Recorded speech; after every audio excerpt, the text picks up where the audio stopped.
Well, hi there, everyone, and welcome back to my channel. Today, we're going to talk about common travel verb errors in English. And these are some errors I noticed my students making. I think they're going to start hating me for making videos based on their errors. But I do like to deal with real errors and not manufactured errors, because that means these are errors that everyone, you and my students are all making. So let me help you demystify and correct these top 10 travel verb errors. So if you have ever said, I tripped to Italy instead of I traveled to Italy, then this video is for you. So let's dive into the top 10 travel mistakes, well, verb mistakes, and how to fix them.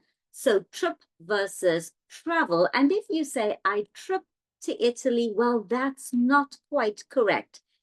You should be saying, I traveled to Italy, but why? Trip is a noun and travel is a verb. So use travel when talking about the action of going somewhere. Next up, visit versus visit to. If you say, I visit to my grandparents, uh-oh. But if you say, I visit my grandparents, well done, you are a superstar. Visit does not require the preposition to. So I visit my grandparents, end of the story. Number 3, arrive to versus arrive at and arrive in. Let's slow this one down because there are a couple things going on here. If you say, I arrived to the airport, not correct. But if you say, I arrived at the airport, fantastic. You could say, I arrived in Paris. Now, what have I done here? Use arrive at for places and arrive in for cities or countries. So I arrived at the airport, but I arrived in South Africa. I arrived in Cape Town. Fourth on the list, go versus go to. So if you say, I will go Paris next week, I will go to Paris next week. So always use to after go when mentioning a destination. Go to Paris, go to London, go to Hong Kong, go to Mars if it makes you happy. Number 5 on my list, come versus comes to. Now, have you ever heard someone say, he comes my house, and it just didn't sound correct? Well, he comes to my house. So use to after come when specifying a destination. He comes to my house. Number 6 on my list, stay versus stay in or stay at. I stayed at the hotel. Doesn't sound good. I stayed at the hotel. So use at for staying in specific places like hotels. I stayed at the Beverly Hills Hotel. And number 7 on my list, leave versus leave for. So I leave Paris tomorrow. That's not correct if you are trying to say that Paris is your destination. If you say, I leave Paris tomorrow, it means you are in Paris and you are leaving Paris. You're going away from Paris. But if you want to say that Paris is your destination and that tomorrow you are going to Paris, you will say, I leave for Paris tomorrow. But if you say, I leave Paris tomorrow, it means you are in Paris and you are leaving and you are going somewhere else. So right now I'm based in South Africa and I leave South Africa in a few weeks and I leave for Antalya in Turkey in a few weeks. So it depends on what your intention is and what your destination is. So if Paris or Antalya are your destinations, then you are leaving for those places. And number 8 on my list is return versus return to. Now, you cannot say, I return work next week. It just sounds bad, doesn't it? I return to work next week. But if you're using return without to, can we make a sentence? Absolutely. Please return my book. Please return my money. Please return my car.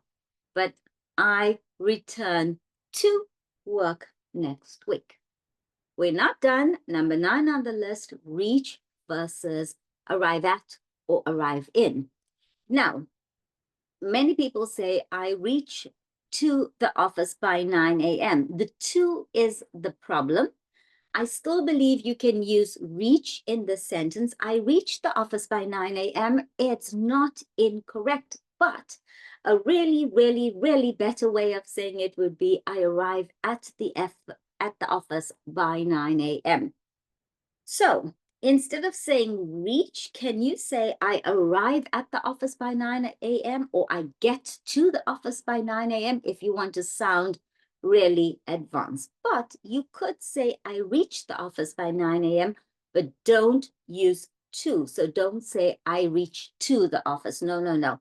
I reach the office by 9 a.m. But honestly, if you want to elevate your English, you really want to sound advanced, try saying I arrive at the office by 9 a.m. I get to the office by 9 a.m. We're almost at the end of my list. Come back versus go back. This is a really tricky one, and I hear it all the time during Chinese New Year. I have the best students in the world. I have amazing Chinese students. I've also spent a year and a half teaching in China. I was in Changchun in the north where it was minus 30 degrees in winter. And I was in Beijing and Shenzhen and Hong Kong and Macau, and it was wonderful. Now, during Chinese New Year, students return to their hometowns.